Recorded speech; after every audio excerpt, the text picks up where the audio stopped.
He was a very good naval officer. One of those whom most of us, the young officers at that time,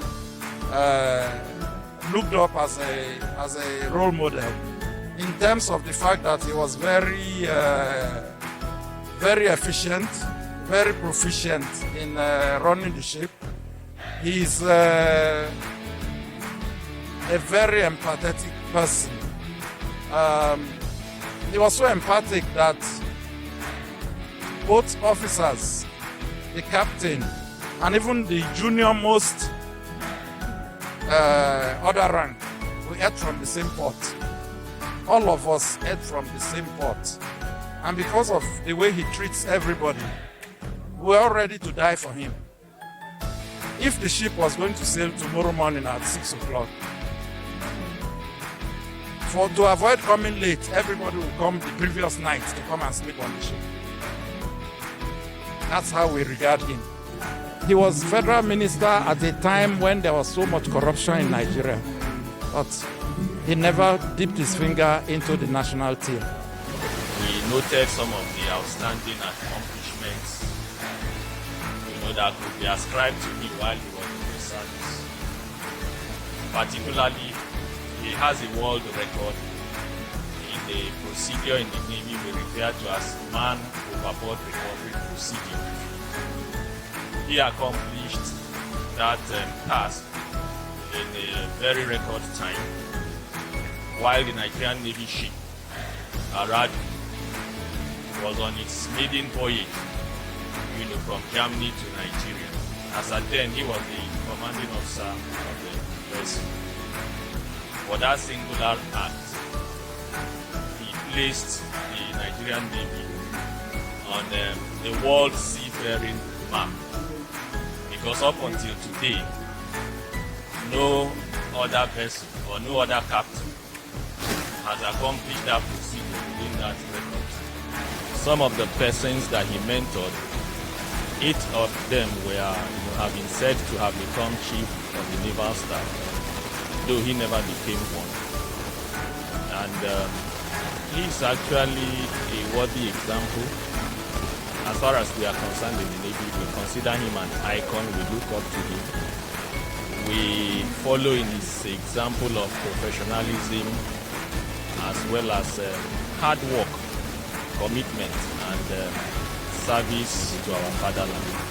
He was my commanding officer, and he was a great one. His ship handling was superb, and you heard about the feat he performed with the NNS Aradu, which still remains the flagship of the Nigerian Navy.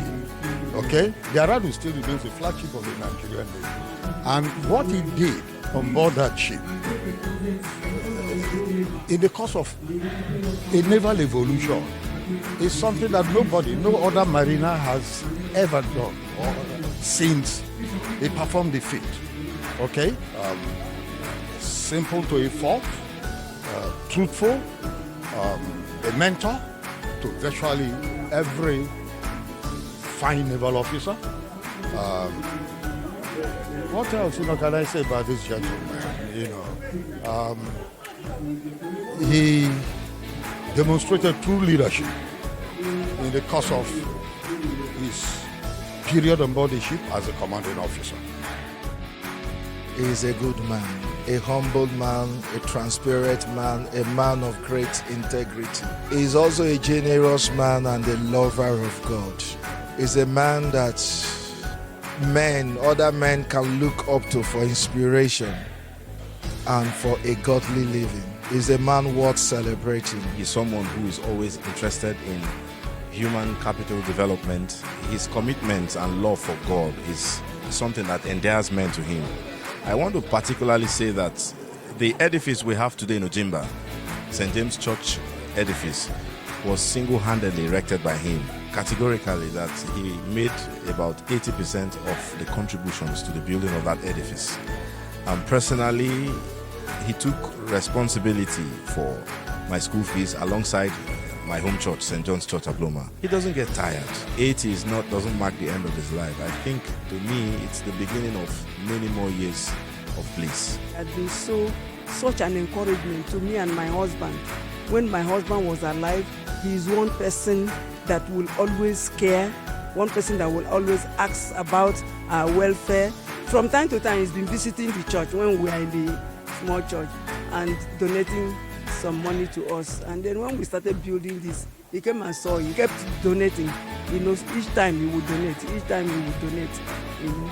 And then he came this last time and we had already roofed, we have already moved inside the house. He said, what? He just said, I'm coming to see what you people are doing in the church. He now said he wants to talk to the congregation. I told the pastor. Pastor allowed him, you know, to talk to the congregation. He greeted us and praised, you know, the little congregation for doing this kind of thing. To him, it was magic, you know, because we are very few in this place who are members. And then he said, from what he has seen, he thinks he wants to belong to this church. He wants to be a member here. In fact, we wrote a book, The History of the Divine Anglican Church.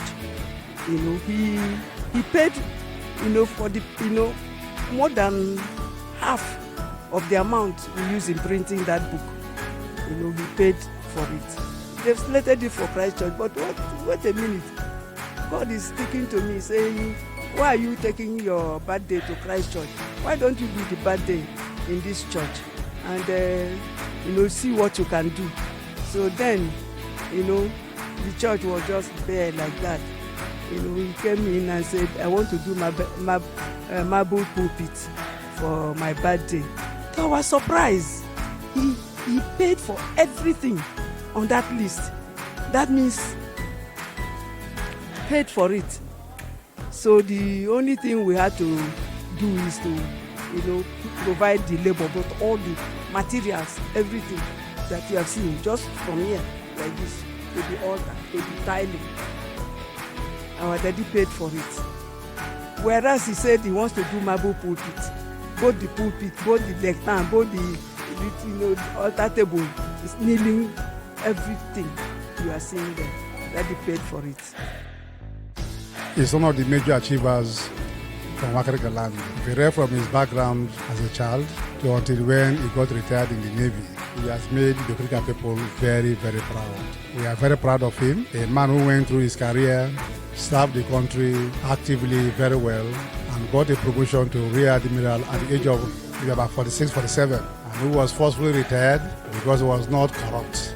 He was retired because he was not corrupt. If we have men of his caliber, people like him, I am sure this nation would have been a better one. I congratulate him.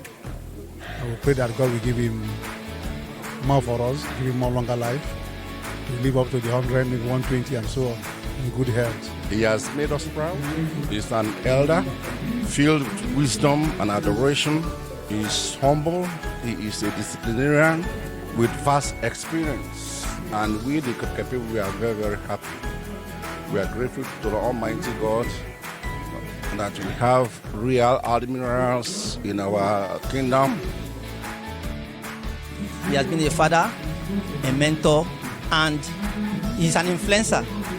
He is so humble to a fault.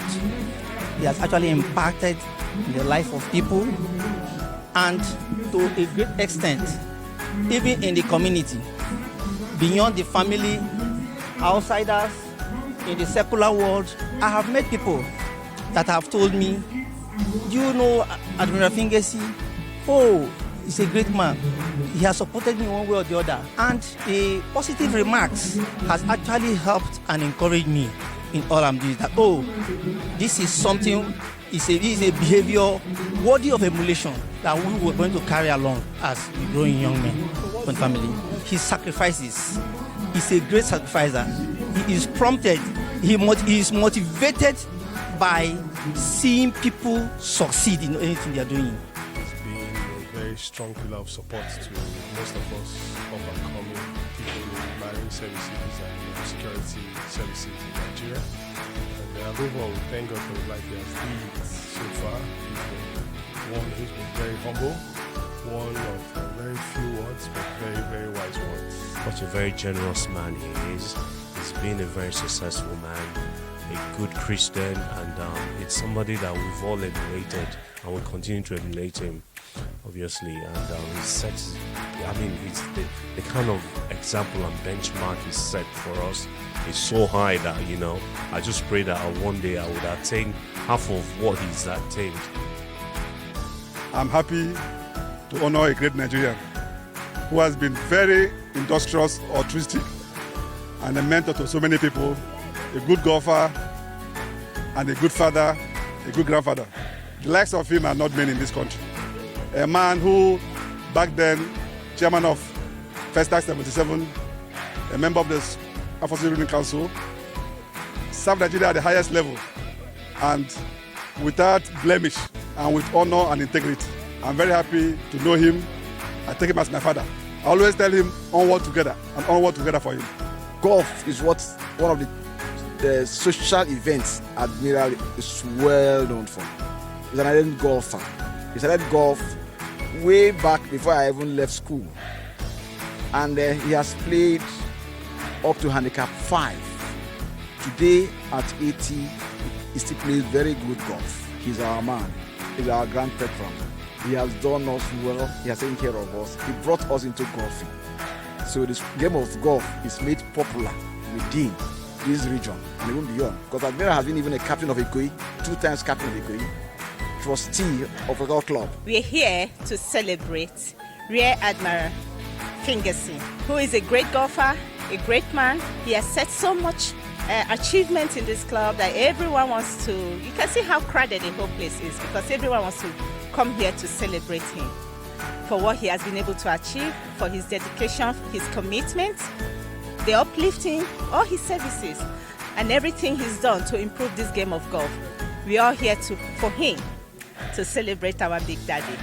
A man that is beloved within the golfing circles in Nigeria, a man who has traversed every aspect of national life, retiring as a Rear Admiral in the Navy. We are talking about the former chairman of First Tax 77, a man of impeccable character. The man we are talking about, his name is Rear Admiral O.P. Fingesi, retired. He has been captain of Ikoyi Golf Club, presently the chairman, Board of Trustees, Port Harcourt Club 1928, one of the earliest clubs in Nigeria. A man we will always look up to for direction, for advice, for counseling. As you all know, he served the Republic of Nigeria very well without any stain in his name. He is a virtuous man as far as we are concerned, a great man of honor. As a leader, he has led some of us and is indeed a role model for most men and for us here. So that is why we decided to come and honor him. Admiral, it's been a pleasure knowing you, and I just pray people like you are very rare. Your type they are very rare, and yes, you may have become 80 yesterday, but I still wish you more like 20 years to come, because we need people like you, people of integrity, people that go across the borders, whether you're young, you're old, you're rich, you're poor, you bring yourself to the level of that person. And then of course you're very God-fearing. You have the fear of God. And so I'm very, very happy to be one of those that participated in this tournament. And like I said before, let me not keep repeating myself. I wish you all the best in the next 20 years that we will celebrate your 100th birthday. Thank you very much.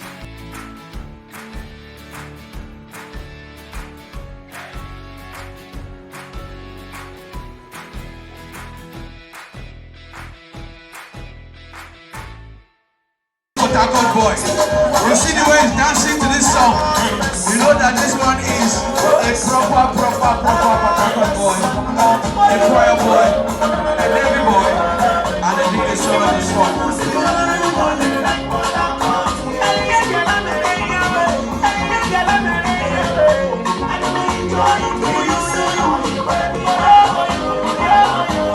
Harcourt boy from Okrika Kingdom.